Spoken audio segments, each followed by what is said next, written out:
Bonsoir à tous. Voici les titres de l'actualité de ce jeudi. Le calvaire des habitants du quartier Ngodi Bakoko dans le 3e arrondissement de Douala. 5 jours déjà qu'ils sont privés d'énergie électrique. Une panne survenue sur un transformateur perdu malgré les cris de détresse des populations qui vivent dans des conditions dantesques depuis bientôt une semaine. Nos équipes étaient à Ngodi Bakoko. Le point dès l'ouverture de ce journal. Le Conseil national de la communication ne fléchit pas en dépit du dénigrement dont il est victime. Le travail doit se poursuivre sans relâche et la presse doit bénéficier des accompagnements pour la couverture des échéances électorales de 2018. Ce sont quelques axes présentés ce jour par le président de l'institution à Yaoundé. Et puis lutte contre la consommation des stupéfiants en milieu scolaire. Le gouverneur de la région du littoral était dans des établissements cet après-midi. L'autorité administrative a porté un message fort à l'endroit de ses élèves, les invitant à tourner le dos à la consommation de ces stupéfiants. Voilà pour le sommaire.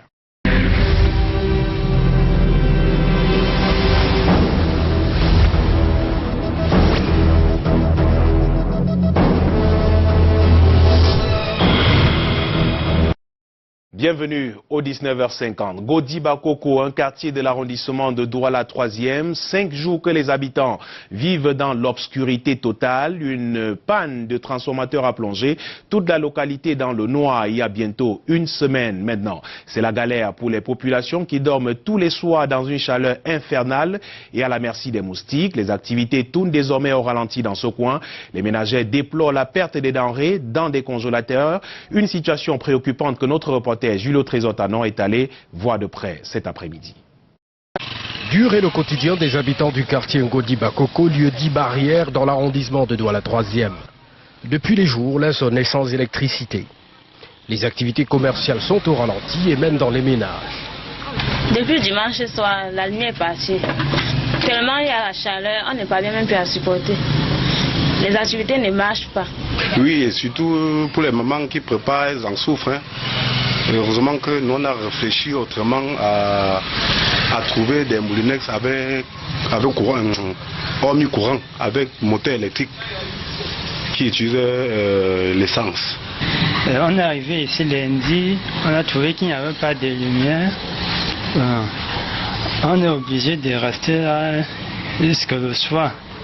On vient, on sort le matin, on vient, on installe, on ne fait rien. Et le soir, on fait mon rang. Lors de notre descente ce jeudi, les techniciens de la société en charge de la distribution de l'électricité au Cameroun sont à pied d'œuvre. C'est juste le transformateur qui a cramé. Comme vous voyez le véhicule garé là, c'est l'un des nouveaux transports qu'on a apporté pour essayer de le muter. Ils étaient déjà là la veille, mais le courant n'a pas été rétabli à la déception des populations. C'est vrai qu'il y a un souci parce que nous ne travaillons pas, il n'y a pas de lumière, les choses sont gâtées au frigo. La présence d'Assinès est venue d'abord travailler, mais nous avons cru que ça a donné. Mais après le retour, nous voyons vraiment qu'il n'y a pas de lumière. Pourtant, il y a une raison. Comme on le dit toujours, le travail de l'homme est toujours facile. Lorsque les gens nous voient entrer, ils ne savent pas ce qu'on vient faire. Avant de venir avec un appareil, on vient faire une étude. Quand nous quittions les lieux, les travaux se poursuivaient pour un probable retour à la normale. Le quartier est nouvellement implanté et en pleine expansion démographique et subit déjà des surcharges et l'incivisme de certains habitants est déploré au regard des branchements anarchiques et clandestins, souvent à l'origine des multiples pannes. Nous le disions également en titre, la jeunesse à l'épreuve de la consommation de la drogue au Cameroun. Le phénomène va grandissant dans les milieux scolaires. Les autorités prennent désormais le taureau par les cornes à travers une campagne de lutte contre le trafic des stupéfiants qui a eu lieu ce matin à Douala. Le gouverneur de la région du littoral a porté un message de prudence à la jeunesse de sa région. Katiken et Guy Fotso pour les détails. Ces 10 élèves qui tendent joyeusement la main au gouverneur de la région du littoral viennent de servir des leçons de morale à leurs camarades en leur donnant les méfaits et les dangers de la consommation de la drogue. Que tous ces gens-là qui prennent ça, il faut qu'ils arrêtent leur santé. Pour toutes les familles ici qui arrêtent ça, parce que ça va dépenser pour rien. Parce que l'enfant serait malade à cause de ça, on va dépenser une grosse somme sur lui pour le connaître. Ceux qui consomment la drogue, qu'est-ce qu'ils arrêtent parce que c'est pas bien pour la santé et que ça peut causer des troubles mentaux.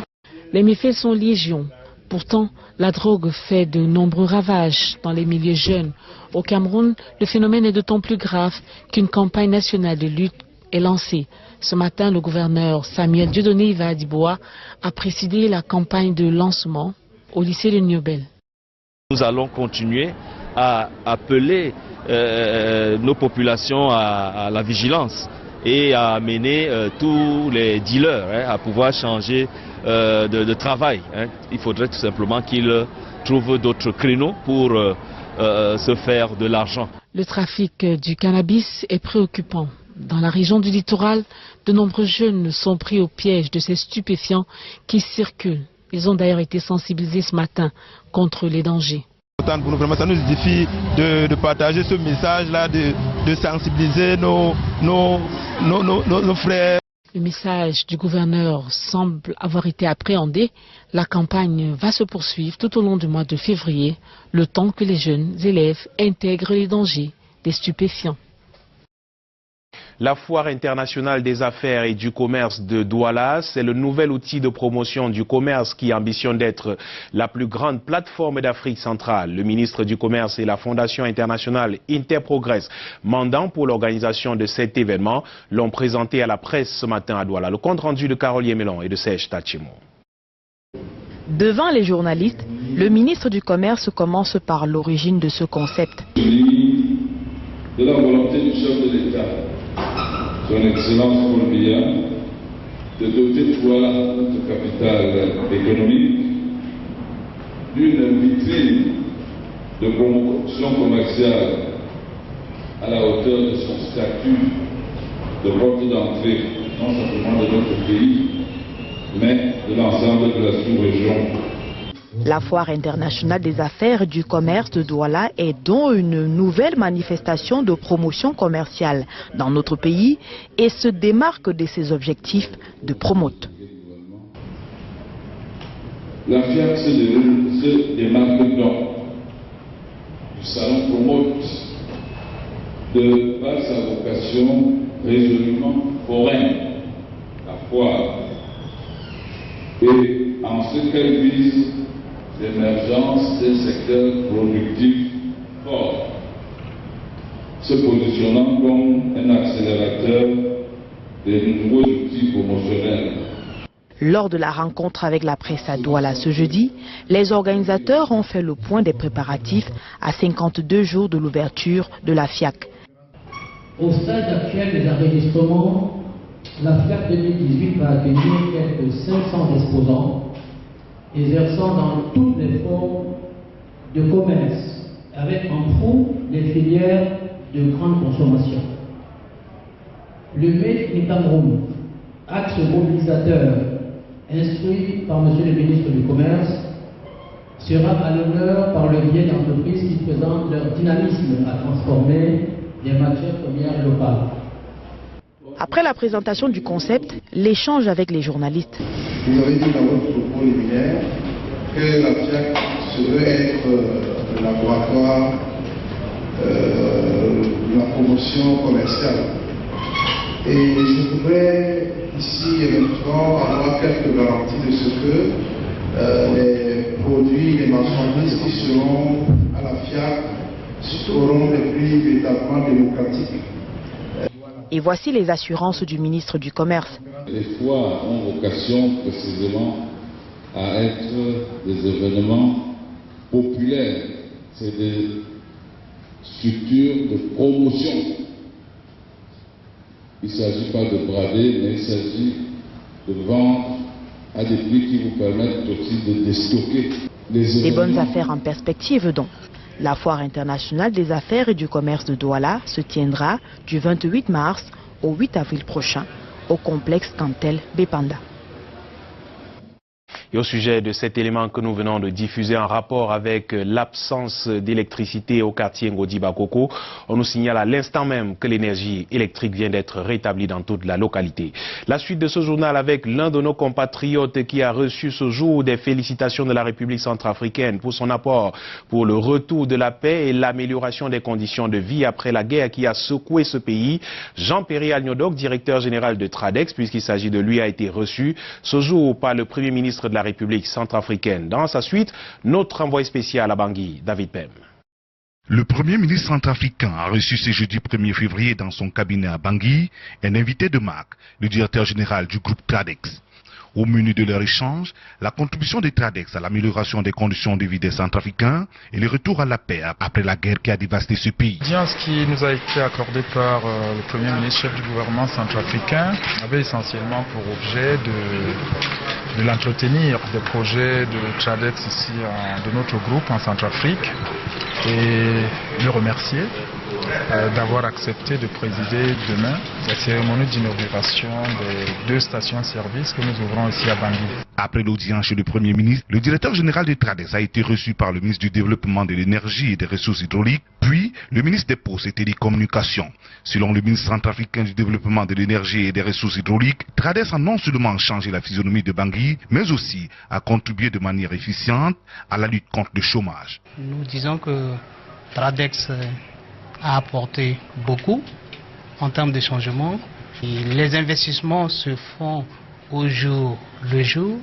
Le gouvernement est satisfait de ce qui se fait parce que nous rendons compte Tradex est dans cette dynamique qui accompagne le gouvernement dans la reconstruction économique après la crise que nous avons vécue. Tradex va inaugurer à Bangui dans les prochaines heures 2 nouvelles stations-service. Il annonce la Tricade et celle du Brifiang en RCA.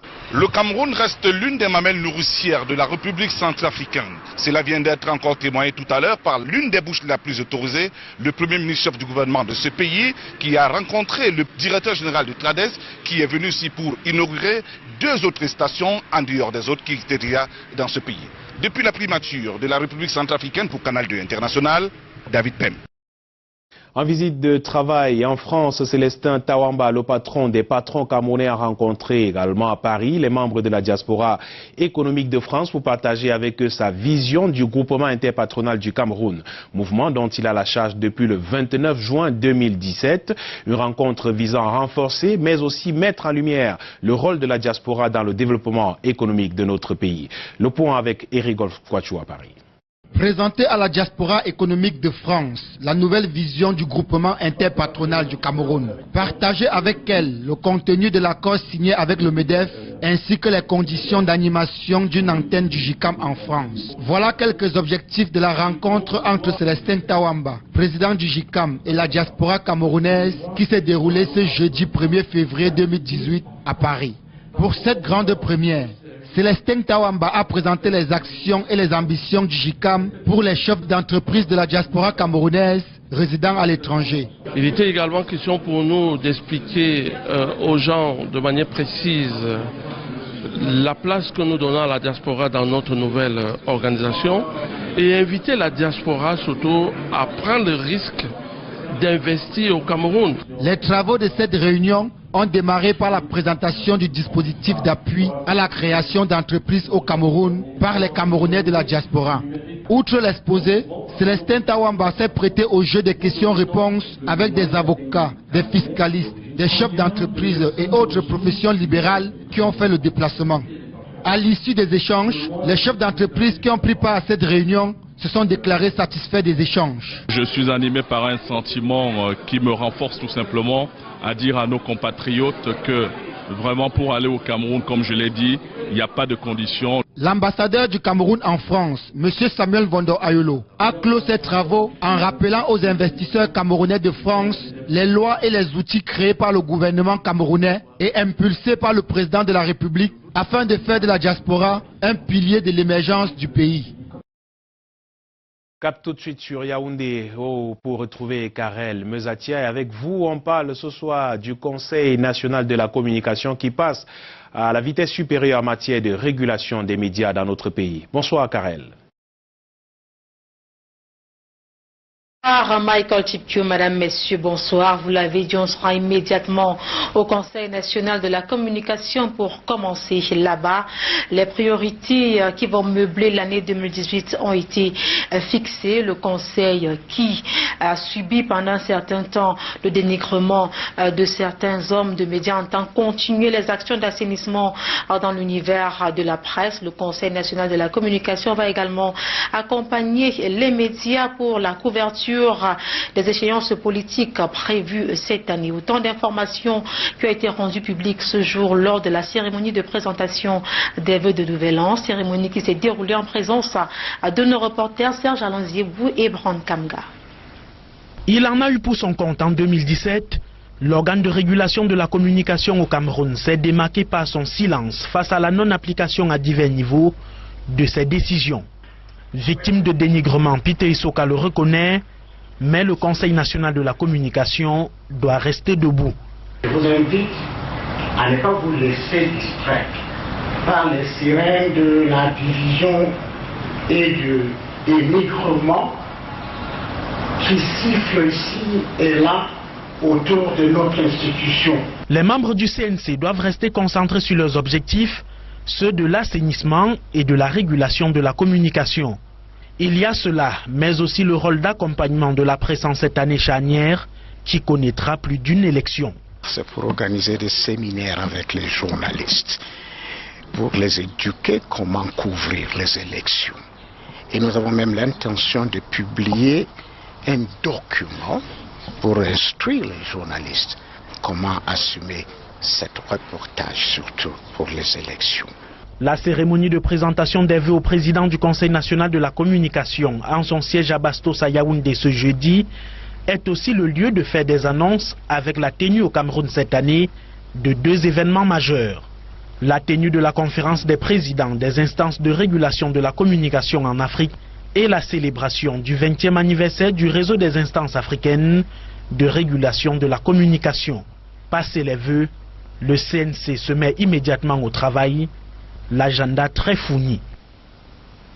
On reste avec vous, Brand Kamga, pour parler cette fois-ci de l'entrepreneuriat agricole, la pérennisation institutionnelle et agricole, la pérennisation institutionnelle et financière des écoles de production était au cœur d'une séance de travail organisée du côté de Kribi, réflexion qui a réuni les acteurs du secteur, les partenaires techniques et même la coopération allemande représentée par la GIZ. Reportage. Ils se comptent par milliers, les agriculteurs camerounais qui sombrent dans la pauvreté en dépit des multiples efforts fournis au quotidien.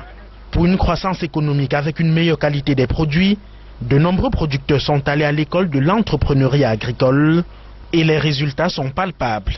J'ai planifié mes activités maintenant, je dépense moins, je suis rationnel dans ma manière de travail et surtout je me suis approprié l'agriculture comme mon métier de vie. Nous qui sommes formés, on a formé les autres. Donc tout le monde implémente ça et ça donne bien. 8 ans déjà que le Farmer Business School est implémenté au Cameroun grâce à la coopération allemande à travers la GIZ. Plus de 96 000 cacaoculteurs et bien d'autres producteurs du centre, du sud, du littoral et du sud-ouest ont bénéficié de ce projet, une vraie formation en management. Même les formateurs que moi j'ai formés, les gars me disent, si nous avions eu cette formation avant, parce qu'il y a des cadres de l'agriculture que nous avons formés, ils disent leur vision de la vie aurait changé.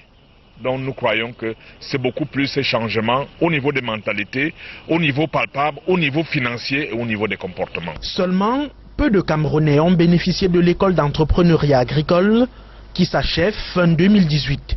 Producteurs, partenaires techniques et financiers, formateurs échangent dans la ville de Kribi pour pérenniser l'approche FBS. Nous sommes là pour réfléchir, pour voir quels sont les moyens que nous pouvons proposer au pouvoir public, au ministère de l'Agriculture, pour pouvoir pérenniser cette activité sur le plan technique, sur le plan financier et sur le plan institutionnel. Nous voulons mobiliser des financements nationaux, mais aussi d'autres sources pour que plus de producteurs peuvent en bénéficier pour devenir des meilleurs entrepreneurs. Les producteurs camerounais qui furent les premiers à bénéficier de l'appui de la GIZ en 2010 et dont les fruits sont visibles, attendent davantage d'eux-mêmes ainsi que du gouvernement pour améliorer par exemple la position du Cameroun, 5e producteur mondial de cacao. Question autour du financement de l'agriculture camerounaise. Les acteurs qui se greffent au gouvernement pour porter la mission d'éradication de la faim et lutte contre la pauvreté pensent une stratégie commune depuis ce matin. Ici même à Yaoundé, le FIDA, le PAM et donc la FAO mettent au cœur des préoccupations la population consommatrice et productrice. Les détails avec Luc Vando et Arnaud Gefak. La nourriture, comme sésame, solution absolue à la famine menaçante dans certaines régions du Cameroun et même à la pauvreté criarde. Le travail de la terre soutenu pour venir à bout. Question de financement de l'agriculture, ici au centre d'une messe des grands. Le gouvernement camerounais, le regard figé sur l'attitude de l'Organisation des Nations Unies pour l'alimentation et l'agriculture, FAO, du Programme alimentaire mondial, PAM, et du Fonds international de développement agricole, FIDA.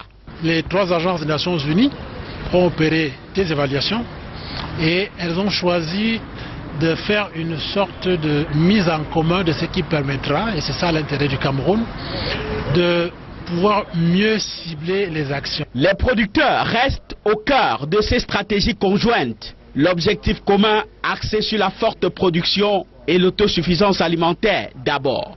Mais dans cette complémentarité, à chaque acteur son champ. Dans le FIDA, nous avons une distribution de l'enveloppe des ressources aux pays qui suivent une formule et une composante de cette formule, c'est le résultat du programme pays. Tous ces soutiens porteurs de l'agriculture camerounaise ont déjà une marque certaine. Interrogeons le passé sur la dernière décennie couverte et apprécions les résultats. En matière de relance de la production d'un certain nombre de spéculations de filières, il y a eu des avancées. Quand vous prenez le manioc par exemple, où le rendement avec l'introduction de nouvelles variétés sont passés donc de 8 tonnes à l'hectare après plus de 30 tonnes à l'hectare. L'idée est vite faite. Avancée aussi perçue au niveau de l'organisation des producteurs, d'accès aux services financiers et d'amélioration des infrastructures socio-économiques. Mais reste à réussir l'autosuffisance alimentaire et pourquoi pas plus. En santé, il y a des opportunités de prise en charge pour les populations de la région de l'Est souffrant de fistules obstétricales et de la cataracte. L'initiative est donc de la mission humanitaire Mercy Sips en terre camerounaise depuis quelque temps maintenant pour donner la vie aux populations. André Anongefak et Kizito Koumaï. C'est un comité de circonstance, une séance de travail pour donner des axes et autres orientations qui permettront d'enrôler encore plus de patients destinés à la campagne humanitaire Mercy Sips. Ici, dans la région de l'Est, 2 maladies sur la ligne de mire, les fistules obstétricales et les doubles cataractes. C'est le rattrapage après une première sensibilisation de juillet 2017 qui n'a pas suffisamment porté. C'est que les objectifs fixés pour ce département notamment n'ont pas été atteints. Et cela demande, n'est-ce pas, une mobilisation tout à fait spéciale pour que ces objectifs soient atteints. Le comité est à sa 3e halte, ici à Batouri, après Lomier et Bertois. Mais l'opération se poursuivra dans d'autres localités de la région de l'Est. Nous allons sillonner les 18 aires de santé pendant cette période de la fête de la jeunesse. Et nous comptons avoir la majorité des patients souffrant de cette maladie pour que nous atteignions nos objectifs. Les mandataires, au terme du périple jonché de difficultés dans les foyers des 2 pathologies ciblées, capitalisent les acquis. L'intérêt centré sur des actions précises. Booster les patients de la région de l'Est afin d'adhérer à cette initiative que le chef de l'État a bien voulu nous accorder. Au bout de ces efforts, le vœu de donner du sourire aux malades enregistrés. En culture, du 24 mars 2018 au 3 février prochain, la communauté Bapa organise le festival Pangwak, un festival qui a donc pour objectif de valoriser la culture de cette partie du pays. Pour que cet événement se déroule sans anicroche, une soirée de collecte de fonds a été organisée hier ici même à Yaoundé. Les détails dans ce sujet réalisé avec Luc le concours du Bernouchi. Pas de danse Samali, esquissée avec maestria par les fils et filles originaires du village Bapa dans la région de l'Ouest Cameroun. Sa Majesté Sime David II, roi de cette communauté pour communier avec son peuple, n'a pu s'empêcher de dévoiler ses talents cachés. Cette séquence d'animation n'est qu'un avant-goût du festival Paangwok qu'organise le peuple Bapa du 24 février au 3 mars 2018. 3 grandes articulations inscrites à l'ordre du jour de cette première édition. Le Festival des arts, de la culture et des traditions Bapa, l'inauguration du musée Kaz, patrimonial construit sous le thème Homme, Nature, Croyance, et la célébration des 25 ans de règne de Sa Majesté Sime David II. Fait que le peuple Bapa essaie de puiser dans son histoire pour construire le présent et puis se projeter vers l'avenir. Donc la symbolique de notre festival, c'est effectivement puiser dans ce que nous avons de profond pour partager avec les autres peuples. Pour le bon déroulement de l'événement, les fils et filles Bapa, ici présents, qui ont convié pour la circonstance leurs amis ainsi que des personnalités, sont réunis dans le cadre de la soirée des mécènes pour une collecte de fonds. Chacun à son niveau a apporté sa contribution et au bout d'un peu plus de 2 heures d'horloge, l'enveloppe est consistante. Entre 13 et 14 millions et demi, nous avions des travaux qui devaient s'achever et qui étaient un peu arrêtés faute de budget. Objectif visé, célébrer le génie artistique et la culture Bapa à travers le festival Paangwok. Si j'ai mes origines, mes enfants auront des origines. Si moi-même je ne connais pas mes origines, il est impossible que mes enfants puissent connaître les origines. Donc c'est pour cela que je suis très content qu'on puisse initier à mon temps, à notre ère, notre culture Bapa. Au menu du festival justement, plusieurs activités, parmi lesquelles la marche de l'exil. C'est un moment important pour le peuple Bapa d'aujourd'hui de renouer avec son histoire. Une manière pour Sa Majesté Sime David II et son peuple de valoriser la culture camerounaise.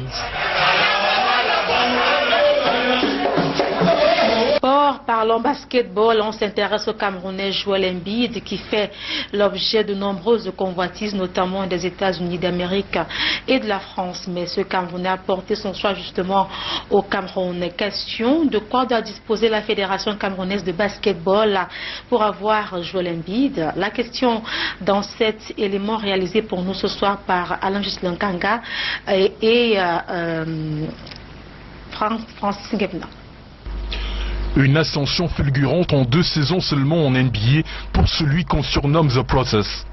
Joel Embiid tourne cette saison en moyenne à 23,8 points, 10,9 rebonds, 3,5 passes et 2 blocs en 31,5 minutes de jeu.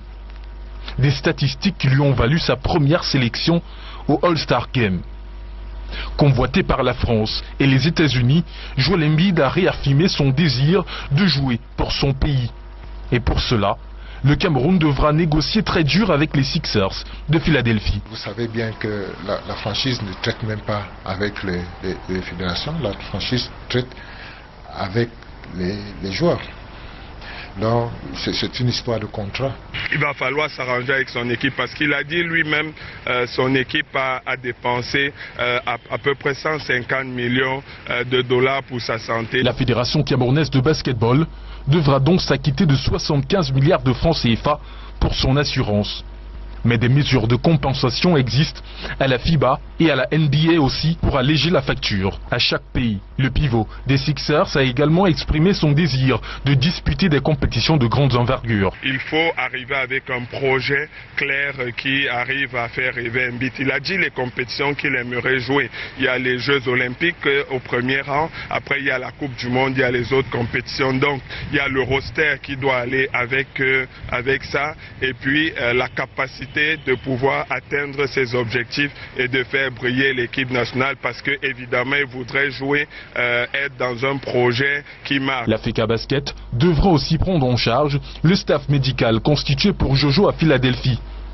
Mais le problème jusqu'à présent À ma connaissance, il n'y a jamais eu de contact entre Joël et puis la fédération.